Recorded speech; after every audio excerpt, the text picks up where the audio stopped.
नमस्कार दोस्तों, मैं प्रमोद चौधरी एकलव्य कोचिंग सेंटर बहल भिवानी हरियाणा से आप सभी के लिए एक हरियाणा जीके का टॉपिक लेके आया हूं। टॉपिक का नाम क्या है? राज्य में मूर्ति कला। देखो,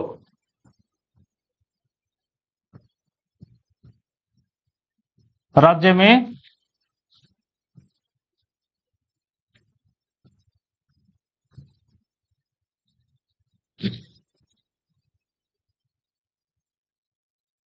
एचएससी के हर कंपटीशन एग्जाम में राज्य में जो मूर्ति कला है उससे संबंधित एक या दो प्रश्न क्या है पूछ लिया जाता है। तो मूर्ति कला से संबंधित जो प्रश्न आपसे पूछे जाएंगे वो देखो, प्रश्न आएगा राज्य में मूर्ति कला का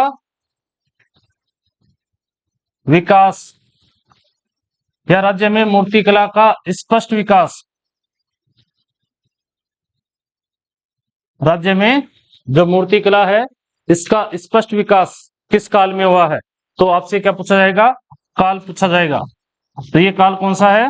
संगु काल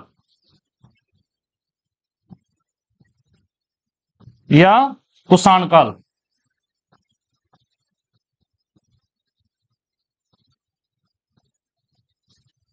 राज्य में जो मूर्ति कला है उसका विकास है वो संगु काल से या कुषाण काल से क्या हुआ है? प्रारंभ हुआ है। और मैं आपको ये भी बता दूं, संगु काल का और कुषाण काल का जो संबंध है वो कौन सी शताब्दी से है? दूसरी शताब्दी से है,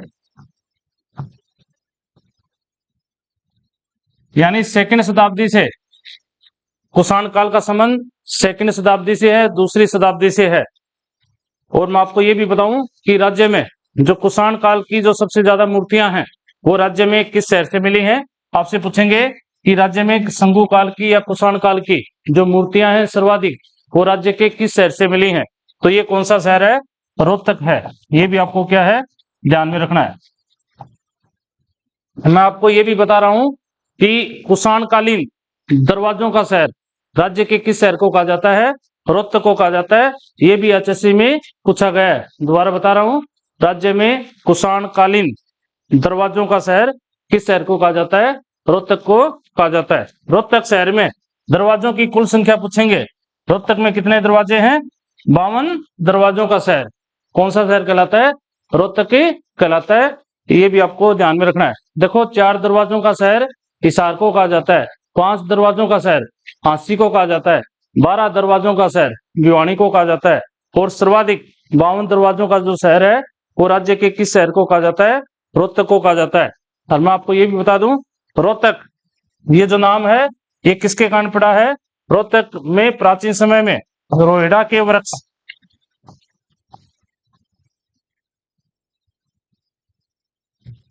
रोहिड़ा को रोडुका भी कहा जाता है।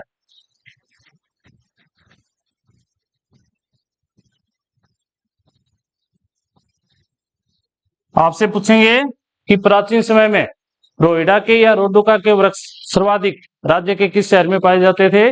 तो आपको क्या बताना है? रोहतक के शहर में रोहिड़ा के वृक्ष या रोडुका के वृक्ष सर्वाधिक पाए जाते थे। इस वजह से रोहतक का नाम क्या पड़ा है? रोहतक पड़ा है। एक भ्रांति ये भी है कि राजा रोहतास भ्रम के नाम से राजा रोहतास भ्रम के नाम से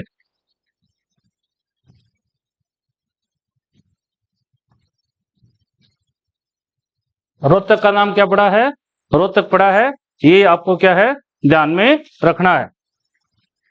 तो आपको दोबारा बता रहा हूं, राज्य में मूर्ति कला का जो स्पष्ट विकास है वो संगु काल में या कुषाण काल में क्या है? प्रारंभ हुआ है। ये भी आपको ध्यान में रखना है। संगु काल का कुषाण काल का जो संबंध है वो दूसरी शताब्दी से है। और संगु काल की और कुषाण काल की जो सर्वाधिक मूर्तियां हैं वो राज्य के किस शहर में मिली हैं? रोहतक में मिली हैं। ये आपको क्या है ध्यान में रखना है। अगला जो मूर्ति कला का प्रश्न आपसे पूछा जाएगा वो क्या है? देखो, राज्य में मूर्ति कला का सर्वाधिक विकास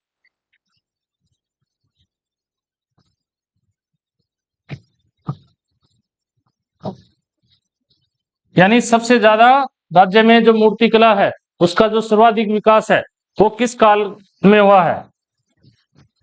तो ये काल कौन सा है? गुप्त काल। राज्य में गुप्त काल के दौरान क्या है, मूर्ति कला है उसका विकास है वो क्या था, चरम अवस्था में था, सर्वाधिक विकास है वो राज्य में गुप्त काल में हुआ है, ये भी आपको ध्यान में रखना है। और मैं आपको ये भी बता दूं कि राज्य में जो गुप्त काल की मूर्तियां हैं, आपसे पूछा जाएगा कि राज्य में गुप्त काल की मूर्तियां क्या दर्शाती हैं, तो राज्य में मिली जो गुप्त काल की मूर्तियां हैं वो किसको प्रदर्शित करती हैं, सत्यता को।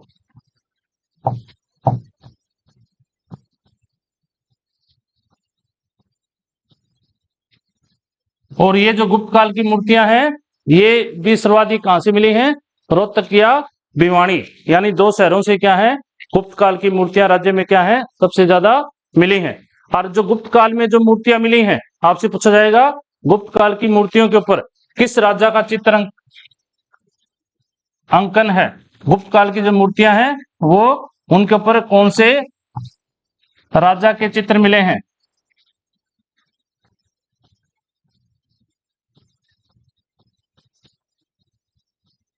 तो ये जो राजा था वो कौन सा था, राजा कार्तिकेय। राज्य में जो गुप्त काल की जो मूर्तियां हैं उनके ऊपर राजा कार्तिकेय के क्या मिले हैं, चित्र मिले हैं। और गुप्त काल की जो सर्वाधिक मूर्तियां हैं वो राज्य में रोहतक में तथा भिवानी में मिली हैं। आपको ये भी पता होना चाहिए कि राजा कार्तिकेय का संबंध राज्य के किन किन जिलों से है। राजा जो कार्तिकेय है इनका संबंध भी कौन से जिलों से था, रोहतक व भिवानी से।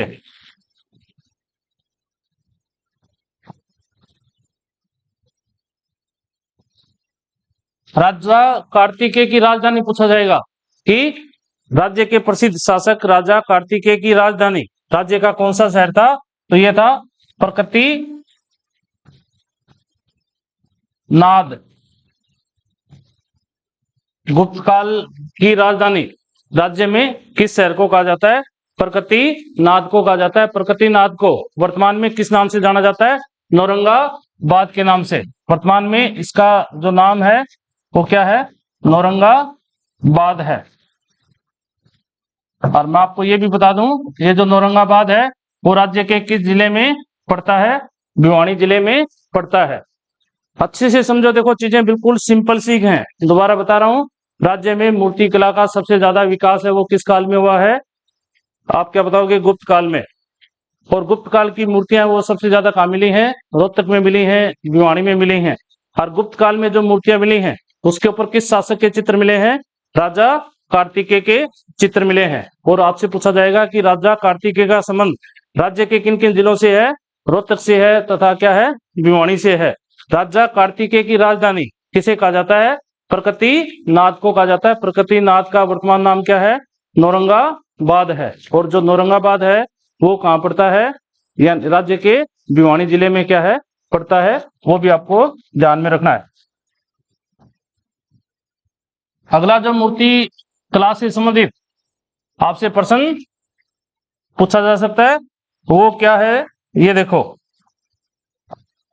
आपसे पूछेंगे राज्य की मूर्ति कला के ऊपर किस चीज का प्रभाव है।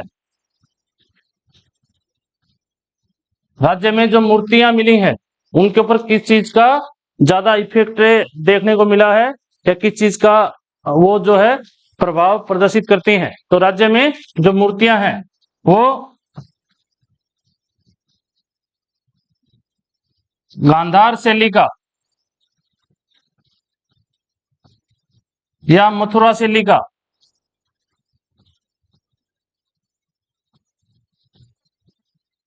या द्रविड़ शैली।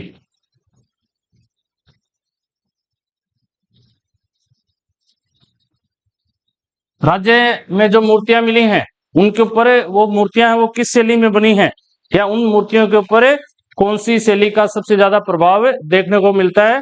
तो ये तीन चीजें याद रखना, राज्य में जो मूर्तियां मिली हैं वो गांधार शैली के ऊपर आधारित है। राज्य में जो मूर्तियां मिली हैं वो मथुरा शैली के ऊपर क्या है, आधारित है। राज्य में जो मूर्तियां मिली हैं वो किस शैली के ऊपर आधारित है, द्रविड़ शैली के ऊपर क्या है, आधारित है। ये भी आपको क्या है, ध्यान में रखना है।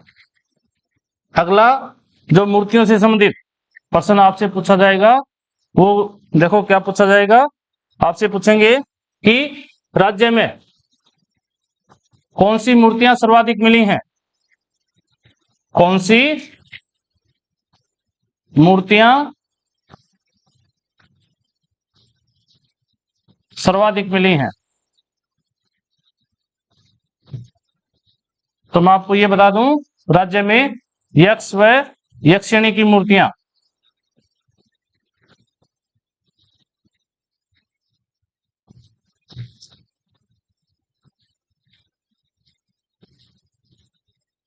राज्य में यक्ष व यक्षिणी जो है भगवान है, उसकी मूर्तियां क्या हैं, सबसे ज्यादा मिली हैं। ये भी आपको ध्यान में रखना है। और यक्ष व यक्षिणी की जो मूर्तियां हैं, इनको राज्य में प्राचीन आराधकों की देवियों के नाम से जाना जाता है। आपसे पूछेंगे कि राज्य में यक्ष व यक्षिणी की मूर्तियां हैं, क्या राज्य में प्राचीन आराधकों की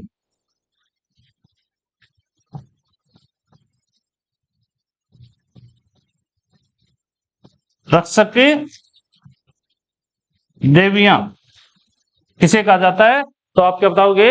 यक्ष व यक्षिणी की मूर्तियां राज्य में प्राचीन जो आराधक हैं, इनकी क्या है? रक्षक देवियों के नाम से क्या है? प्रसिद्ध है। और मैं आपको ये बता दूं, ये जो यक्ष व यक्षिणी की मूर्तियां हैं, ये किस पत्थर से निर्मित होती हैं? आपसे पूछेंगे यक्ष व यक्षिणी की मूर्तियों का निर्माण कौन से पत्थर से करवाया जाता था? तो ये पत्थर कौन सा है? ये जो मूर्तियां हैं वो लाल पत्थर से क्या है? निर्मित है। ये चीज भी आपको ध्यान में रखनी है। और राज्य में यक्ष व यक्षिणी की मूर्तियां सर्वाधिक कहां से मिली हैं? आपसे पूछेंगे राज्य में जो यक्ष व यक्षिणी की मूर्तियां हैं वो सर्वाधिक कहां से मिली हैं?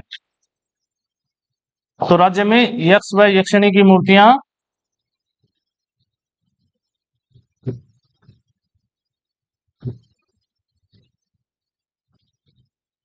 ये पलवल से,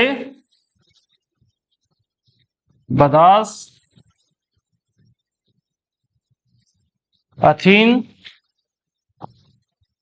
व फरीदाबाद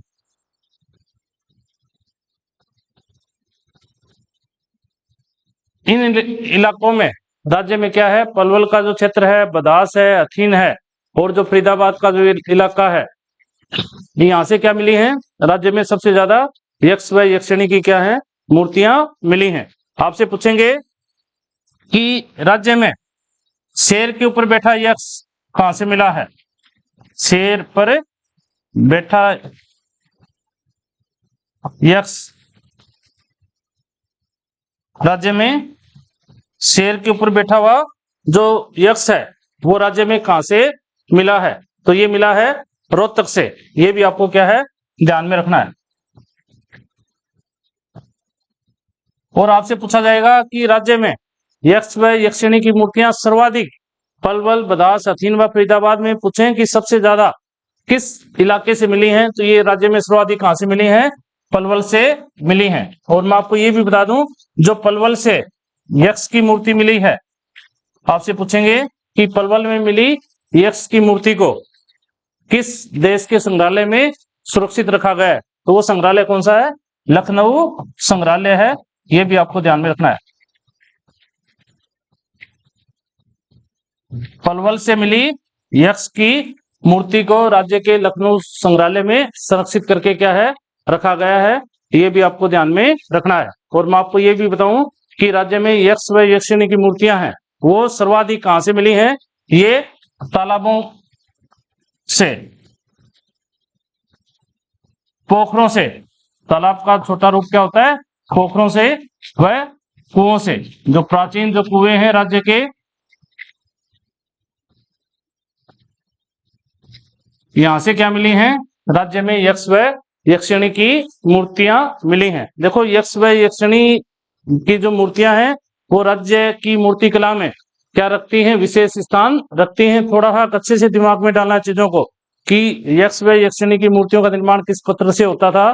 तो आप क्या बताओगे? लाल पत्थर से वो बनती हैं। यक्ष व यक्षिणी की मूर्तियां राज्य में जो प्राचीन तालाब हैं, पोखर हैं या प्राचीन जो कुएं हैं, उनसे क्या है? यक्ष व यक्षिणी की मूर्तियां मिली हैं। सबसे ज्यादा पलवल से, बदास से, अथीन से व फरीदाबाद क्षेत्र से क्या मिली हैं? यक्ष व यक्षिणी की मूर्तियां मिली हैं। आपसे पूछेंगे कि शेर के ऊपर बैठा हुआ यक्ष राज्य में किस स्थान से मिला है? तो आप क्या बताओगे? शेर के ऊपर बैठा हुआ जो यक्ष है वो राज्य में रोहतक से क्या है? मिला है। आपसे पूछेंगे कि राज्य में पलवल जिले से मिली यक्ष की मूर्ति को किस संग्रहालय में सुरक्षित रखा गया है? तो आप क्या बताओगे? लखनऊ संग्रहालय में क्या इसको सुरक्षित रखा गया है। ये भी आपको ध्यान में रखना है। अगला देखो जो प्रश्न है मूर्ति कला से संबंधित आपसे पूछा जाएगा वो क्या है? एक एक करके मैं आपको बता रहा हूं। आपसे पूछेंगे कि महात्मा बुद्ध की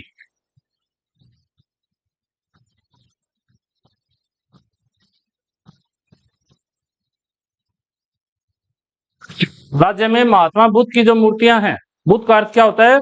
आप जीके में पढ़ते हो कि बुद्ध का अर्थ क्या होता है? यानी प्रकाश, तेज। क्या प्रकाश को क्या कहा जाता है? बुद्ध कहा जाता है। ये भी आपको ध्यान में रखना है। तो राज्य में जो महात्मा बुद्ध की जो मूर्तियां हैं राज्य में वो कहाँ मिली हैं? ब्राह्मणवास,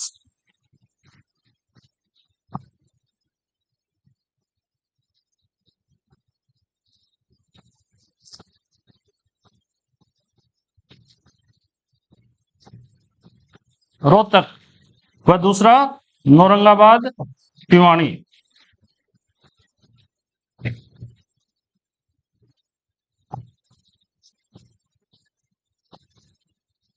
यानी रोहतक के ब्राह्मणवास गांव में राज्य में क्या मिला है? महात्मा बुद्ध की मूर्तियां मिली हैं। और भिवानी के औरंगाबाद जो गांव है इनमें क्या है? महात्मा बुद्ध की मूर्तियां मिली हैं। और आपको मैं ये भी बता दूं कि राज्य में जो गैर धार्मिक मूर्तियां हैं, गैर धार्मिक,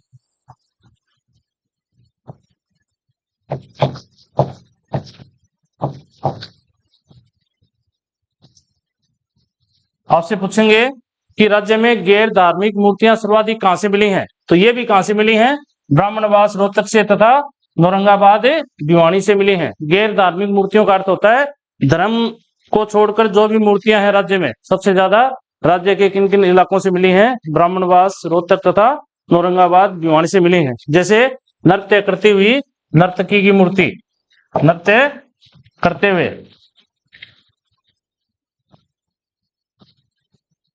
युवती की मूर्ति कहां से मिली है? तो आप क्या बताओगे? ब्राह्मणवास व औरंगाबाद से मिली है।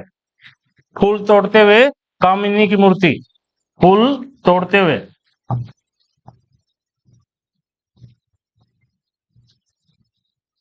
कामिनी की जो मूर्ति है, यानी ऐसी मूर्ति, ऐसी स्त्री जो फूल तोड़ रही है, तो फूल तोड़ती हुई जो है कामिनी की मूर्ति है वो कहां से मिली है? औरंगाबाद, भिवानी से तथा ब्राह्मणवास रोहतक से मिली है। ये भी आपको ध्यान में रखना है। सजी हुई युवती की मूर्ति, सजी हुई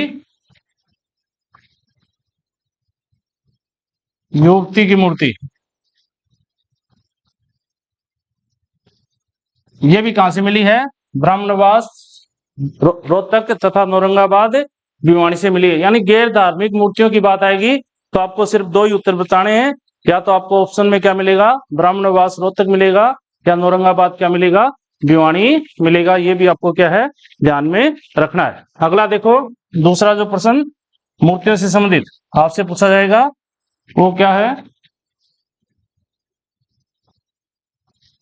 आपसे पूछेंगे सूर्य देव की मूर्ति, सूर्य देव या सूर्य भगवान की मूर्ति, सूर्य भगवान की मूर्ति है। ये राज्य में कहां से मिली है? अग्रवा से। अग्रे जनपद की राजधानी राज्य के किस शहर को कहा जाता था? अग्रवा को कहा जाता था। ये भी आपको ध्यान में रखना है। संगीत के 7 सुरों की ईंट सारेगामा पाधानीसा की जो ईंट है वो राज्य में कहां से मिली है? अग्रवा से मिली है। और सूर्य भगवान की मूर्ति भी राज्य में कहां से मिली है? अग्रवा से मिली है। अगला पूछेंगे, एचएससी में पूछा गया है, सूर्य स्तंभ पर बनी मूर्ति, सूर्य भगवान की या सूर्य स्तंभ की मूर्ति, यानी सूर्य भगवान की खंबे के ऊपर, किसी स्तंभ के ऊपर बनी जो मूर्ति है वो राज्य में कहां से मिली है? अमीन थानेसर से मिली है। और मैं आपको यह भी बता दूं, सूर्य की माँ का मंदिर,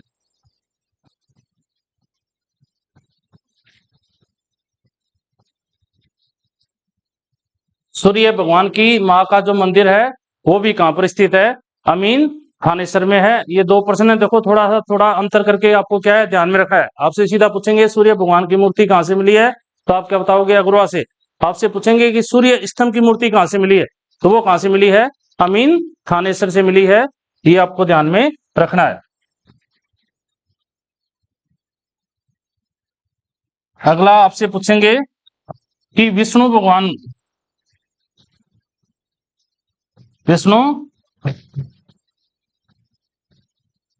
की मूर्ति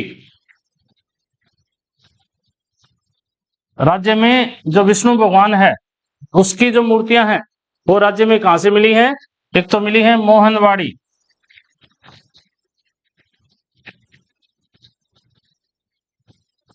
ये कहां पड़ता है? झज्जर में। दूसरा आपसे पूछेंगे विष्णु भगवान की 8वीं व 11वीं शताब्दी की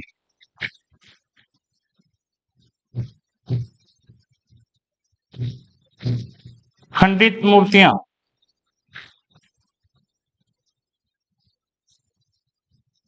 ये एचएससी में पूछा भी जा चुका है। यानी विष्णु भगवान की जो 8वीं व 11वीं शताब्दी की जो खंडित मूर्तियां हैं वो राज्य में कहां से मिली हैं? तो शाम से। और मैं आपको ये भी बता रहा हूं कि इन मूर्तियों को जो राखी गढ़ी संग्रहालय है वहां पर क्या रखा गया है? सुरक्षित रखा गया है। ये भी आपको ध्यान में रखना है। अगला पूछेंगे, यानी विष्णु भगवान से संबंधित जो त्रिविक्रम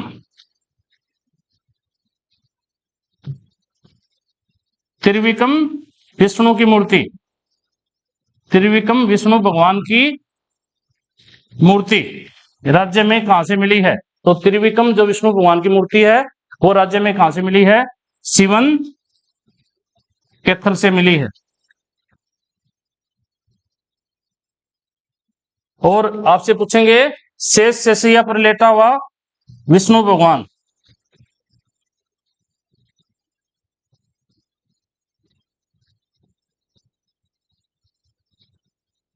यानी शेषनाग के ऊपर लेटा हुआ विष्णु भगवान की जो मूर्ति है वो राज्य में फिजूलपुर सोनीपत से मिली है।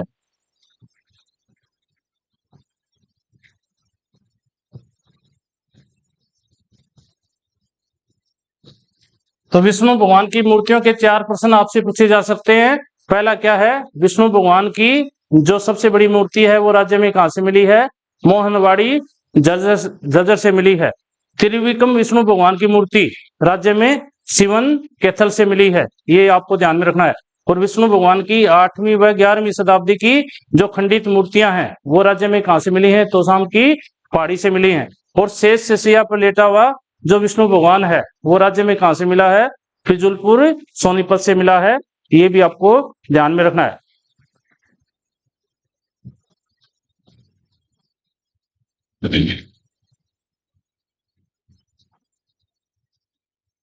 अगला आपसे पूछा जाएगा आदि शिव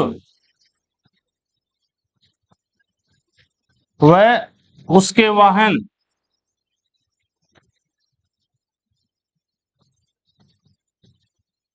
नंदी की मूर्तियां,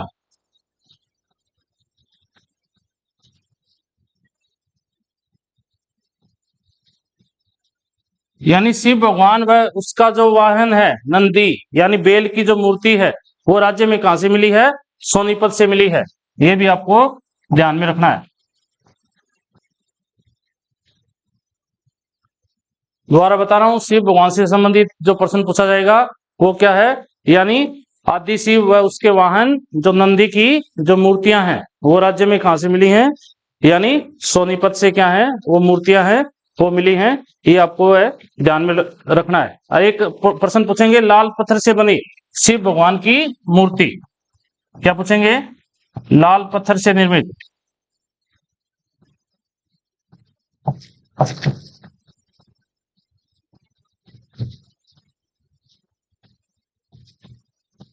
शिव भगवान की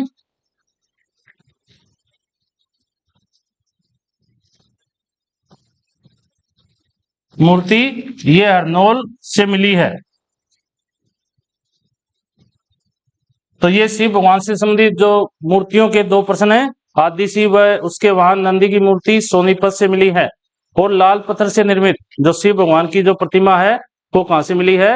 हरनौल से मिली है। ये भी आपको ध्यान में रखना है। और मैं आपको ये बताऊं कि शिव भगवान की सर्वाधिक मूर्तियां राज्य के किस गांव से मिली हैं? आपसे पूछा जाएगा कि शिव भगवान की सबसे ज्यादा मूर्तियां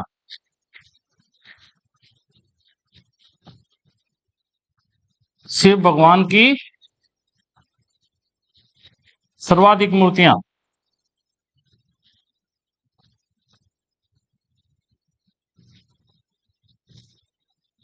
शिव भगवान की सबसे ज्यादा जो मूर्तियां हैं वो किलोई रोहतक से मिली है।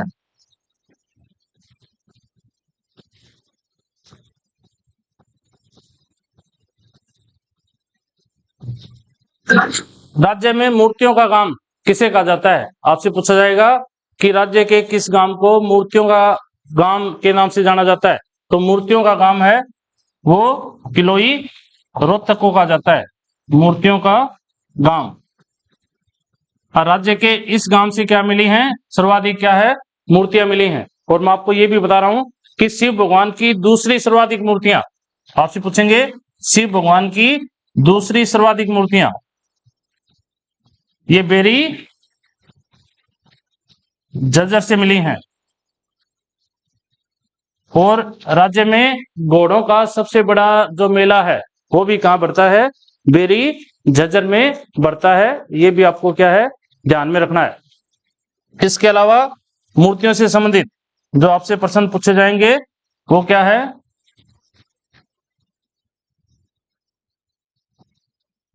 सभी मूर्तियों का आध्यात्मिक संग्रहालय,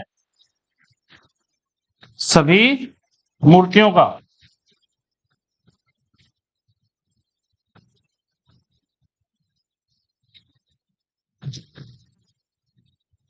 आध्यात्मिक संग्रहालय राज्य में सभी मूर्तियों के आध्यात्मिक संग्रहालय की स्थापना कहां पर की गई है? तो ये कहां पर की गई है? पानीपत में। और ये जो स्थापना है ये 16 सितंबर 1994 में की गई थी। और किसने की थी? राजयोगिनी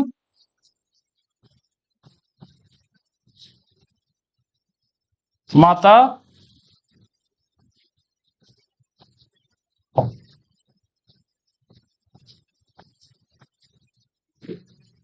जो राजयोगिनी माता अमृत कौर है, इसने क्या है? सभी जो मूर्तियों का यानी राजयोगिनी दादी प्रकाश मणि, सॉरी राजयोगिनी जो माता दादी प्रकाश मणि है, ये अमृत कौर नहीं है। कौन है? राजयोगिनी माता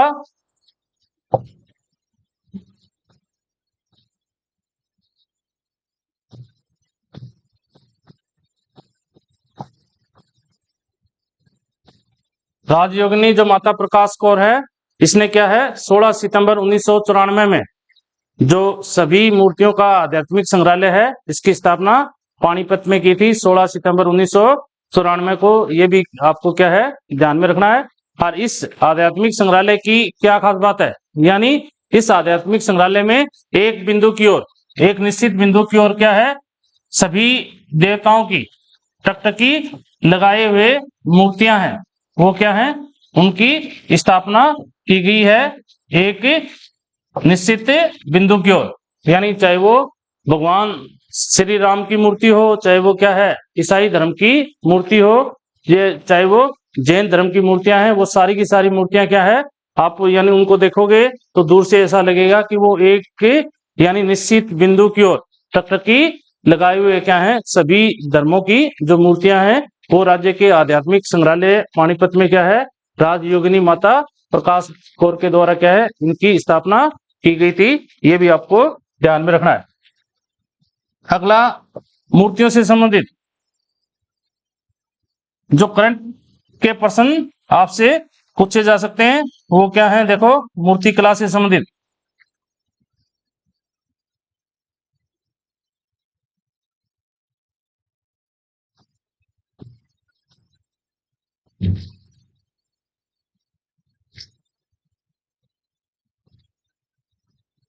अन्ना हजारे की मूर्ति, अन्ना जो हजारे हैं, इसकी जो मूर्ति है वो राज्य में कहां पर स्थापित की गई है? गुरुग्राम में। सर छोटू राम की मूर्ति, आपसे पूछेंगे सर छोटू राम की मूर्ति,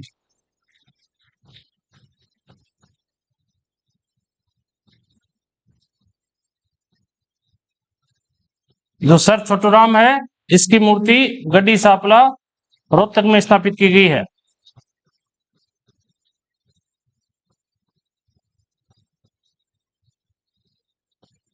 गड्डी सापला रोहतक में क्या है? सर छोटू राम की मूर्ति है वो स्थापित की गई है। और आपसे पूछा जाएगा ताऊ देवीलाल की सबसे ऊंची मूर्ति, ताऊ देवीलाल की सबसे ऊंची, ताऊ देवीलाल की सबसे ऊंची जो प्रतिमा है, इसकी ऊंचाई कितनी है? 42 फुट है। तो ये जो प्रतिमा है ये हिलालपुर विलेज, हिलालपुर विलेज या हिलालपुर गांव, ये नूंह जिले में पड़ता है। और मैं आपको ये भी बता रहा हूं कि जो दिल्ली से मुंबई एक्सप्रेसवे है, उस एक्सप्रेसवे के ऊपर ये हिलालपुर गांव पड़ता है। तो उसके ऊपर ताऊ देवीलाल की क्या है? सबसे ऊंची जो प्रतिमा है, 42 फुट ऊंची प्रतिमा है, उसकी क्या की गई है? स्थापना की गई है। एक दो और प्रश्न है जो मूर्ति कला से संबंधित हैं, जो रह गए हैं वो देखो। आपसे पूछेंगे कि भगवान बलराम की मूर्ति, जो भगवान बलराम है, इसकी मूर्ति राज्य में कहां से मिली है?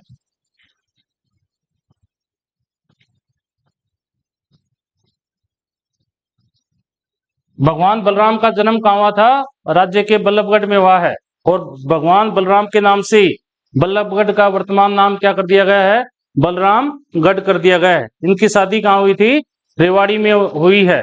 यानी इनकी ससुराल किसे कहा जाता है? रेवाड़ी को कहा जाता है। और इनकी शादी में 5 पांडवों ने क्या लिया था? भाग लिया था। तो उसी वजह से जो 5 पांडव जहां पर रुके थे, तो वो मोहल्ला रेवाड़ी का क्या कहलाता है? पांचन वाला मोहल्ला कहलाता है। ये भी आपको ध्यान में रखना है। राज्य में किसानों का देवता किसे कहा जाता है? भगवान बलराम को कहा जाता है। तो भगवान बलराम की जो मूर्ति है वो राज्य में कहां से प्राप्त हुई है? स्थल बोहर रोहतक से।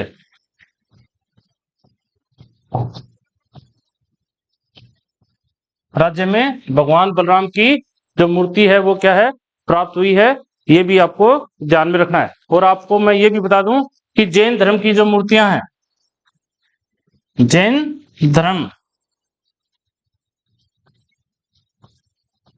धर्म में कितने तीर्थकर हुए हैं? 24 तीर्थकर हुए हैं। तो जैन धर्म से संबंधित आएगा कि जैन धर्म की भगवान महावीर स्वामी की मूर्ति राज्य में कहां से मिली है? या पार्श्वनाथ की जो मूर्ति है वो राज्य में कहां से मिली है? तो ये मिली है खोखराकोट रोहतक से।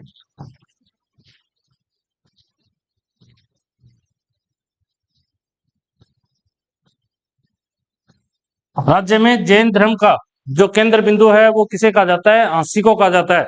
और बौद्ध धर्म का जो केंद्र बिंदु है वो किसे कहा जाता है? सूद जगाधरी को क्या है?